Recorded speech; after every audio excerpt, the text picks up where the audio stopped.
জগন্নাথ বিশ্ববিদ্যালয় বাংলাদেশের অন্যতম প্রাচীন ও ঐতিহ্যবাহী শিক্ষা প্রতিষ্ঠান। 2005 সালে তৎকালীন প্রধানমন্ত্রী বেগম খালেদা জিয়ার জগন্নাথ বিশ্ববিদ্যালয় প্রতিষ্ঠার ঘোষণার মাধ্যমে বিশ্ববিদ্যালয়ের রূপে এর যাত্রা শুরু হয়। বিশ্ববিদ্যালয়ের ইতিহাসে প্রথম যশস্বী নির্বাচন, সকলের সম্মিলিত আন্দোলনের সোনালী ফসল। হল নির্মাণ, দ্বিতীয় ক্যাম্পাস বিনির্মাণ, 27/4 ধারা আন্দোলন, মার্চ টু যমুনা আন্দোলন সহ জগন্নাথ বিশ্ববিদ্যালয়ের প্রতিবাদ, প্রতিরোধ ও ন্যায্য অধিকার লড়াইয়ের অন্যতম অনন্য উদাহরণ। রক্তাক্ত জুলাই গণ অভ্যুত্থানে শহীদ সাজিদের আত্মদান আমাদের গর্বিত করে। গুম হওয়া রাসেল রানা আলামিনের আপসীনতা আমাদের অনুপ্রেরণা।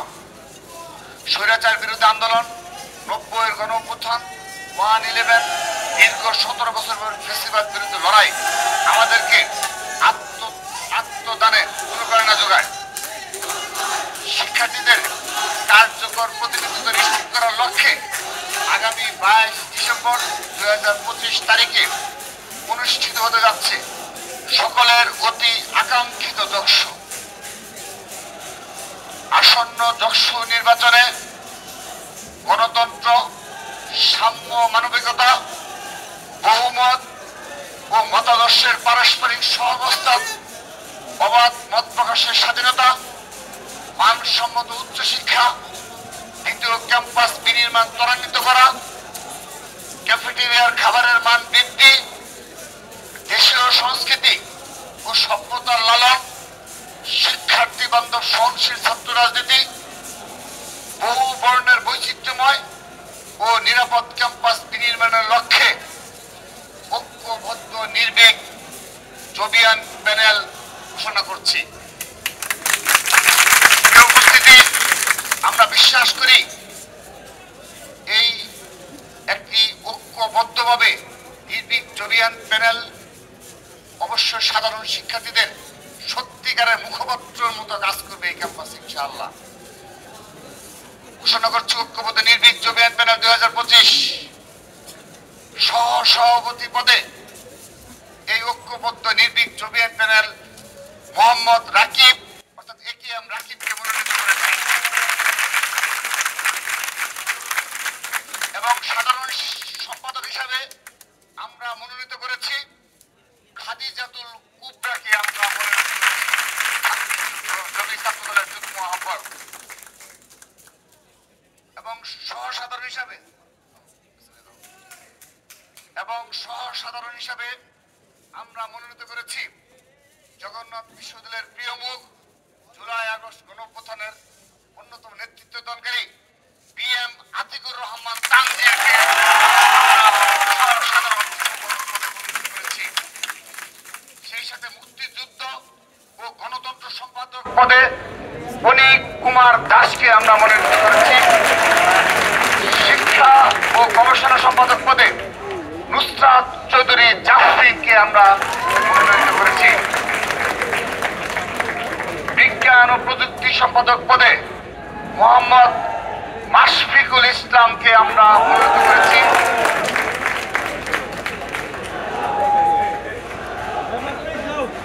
সেই সাথে স্বাস্থ্য ও পরিবেশ সম্পাদক পদে আল শারিয়ার শাওনকে আমরা মনোনীত করেছি। আইন ও মানবাধিকার সম্পাদক পদে অর্ঘ শ্রেষ্ঠ দাসকে আমরা মনোনীত করেছি। আন্তর্জাতিক সম্পাদক পদে মনোনয়ন পেয়েছেন অপু মুন্সি। আমরা সাহিত্য ও সংস্কৃতি বিষয়ক সম্পাদক পদে তাকরিম আহমেদকে আমরা ক্রীড়া সম্পাদক পদে মোহাম্মদ কামরুল হাসান নাফিসকে আমরা মনোনীত করেছি। ক্যাপ্টেন মোহাম্মদ কামরুল হাসান নাফিস।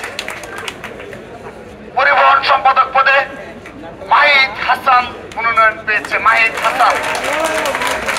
সমাজ সেবা ও শিক্ষার্থী কল্যাণ সম্পাদক পদে মোহাম্মদ আনন বিন রহমানকে আমরা মনোনীত করেছি এবং পাঠাগার ও সেমিনার সম্পাদক পদে রিয়াসাল রাকিবকে আমরা মনোনীত করেছি।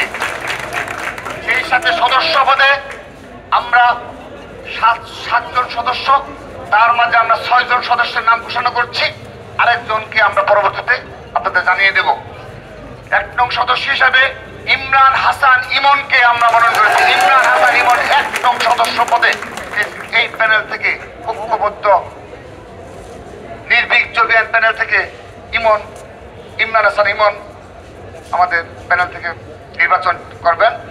সদস্য পদে সাদমান সাম্য আমাদের প্যানেল থেকে নির্বাচন করবেন। তারপর সদস্য পদে মনোনীত করেছি সুলতান মাহমুদ শুভকে। সুলতান মাহমুদ শুভ। সদস্য পদে মনোনীত হয়েছে মনিরুজ্জামান মনির। সদস্য পদে মনোনীত হয়েছে তৌহিদুল ইসলাম তামিমকে আমরা সদস্য পদে মনোনীত করেছি। সদস্য পদে মনোনীত করেছি মোহাম্মদ আরিফুল ইসলাম আরিফকে আমরা সদস্য পদে মনোনীত করেছি।